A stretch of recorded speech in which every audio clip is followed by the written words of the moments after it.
y Jesús dice que yo voy a hacer una exposición, comentario extendido. Yo me quedo con el comentario extendido, pero el comentario extendido entrándole desde la perspectiva en la que me han invitado para pensar esto desde el punto de vista desde donde nosotros nos ubicamos, que es ético y fundamentalmente desde la mirada evangélica, cristiana, para ser más extendidos en ese sentido también. Y la pregunta que uno se hace después de escuchar a Marco es: ¿y qué papel jugamos los cristianos? ¿Cuál es el papel que tenemos en una sociedad como esta, los que procedemos, entre comillas, de una comunidad moral, por lo que nos consideramos pretendidamente y fundamentalmente una comunidad moral, ¿no? Y no solamente digo ético, ¿no? Porque lo ético tiene que ver con una dimensión mayor, también hablo de lo moral. El día jueves de la semana pasada estuvimos en la oficialía de las Naciones Unidas, aquí en el Perú, con unos 20 miembros, unos 15 miembros de las comunidades religiosas, las comunidades interreligiosas. Estuvimos bahá'ís, judíos, católicos, protestantes, musulmanes, ¿no? Y la idea era conversar sobre aquellos aspectos fundamentales que nosotros considerábamos eran las bases o también los obstáculos para que se puedan implementar y cumplir los objetivos del milenio. Ustedes recuerdan que los objetivos del milenio es una propuesta sistémica que las Naciones Unidas se ha planteado para reducir la pobreza en el mundo, y estos se han planteado en un periodo de 15 años. En el año 2015 debemos estar evaluando y si estos objetivos se cumplieron en el mundo, pero también en nuestro país. Y una de las cosas que se planteaba ahí como uno de los obstáculos que han aparecido y que se mantienen vigentes para impedir el desarrollo, el cumplimiento de los objetivos, es precisamente la corrupción.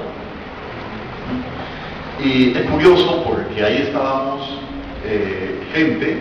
personas que tenemos la autoridad para el predicamento moral.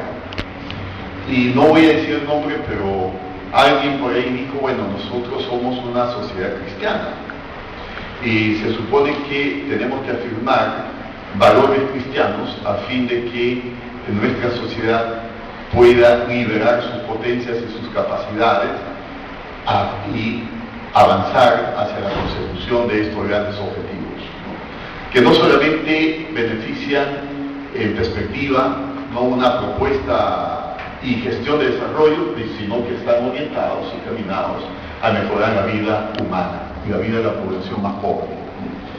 Pero el tema fue para mí chocante en términos de que dijimos: somos una sociedad cristiana y debemos afirmar valores.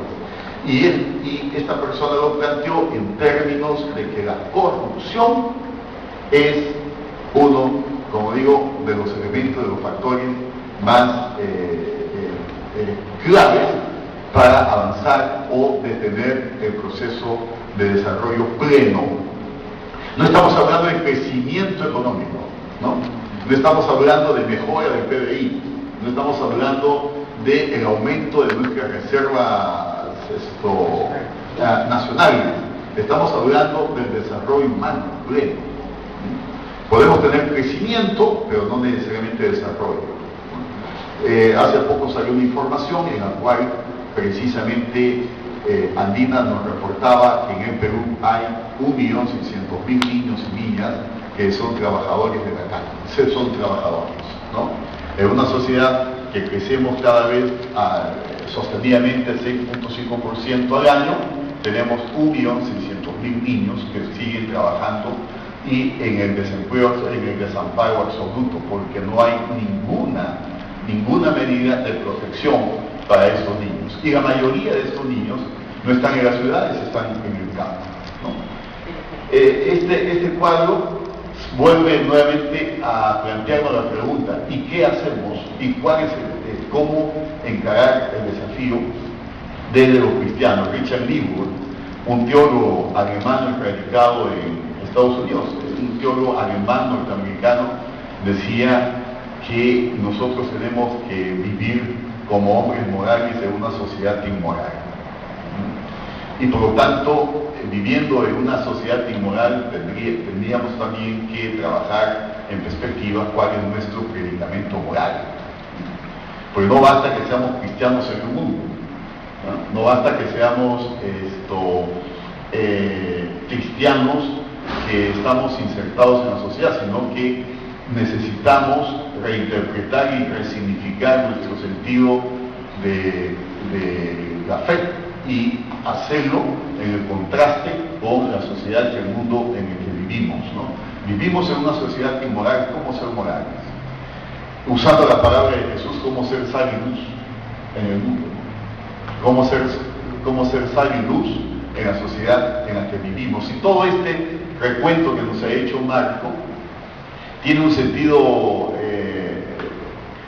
provocador, ¿no? Porque nos da el diagnóstico, y no solo el diagnóstico, sino que nos pinta el cuadro, nos pinta el retrato de la sociedad, del país en el que estamos.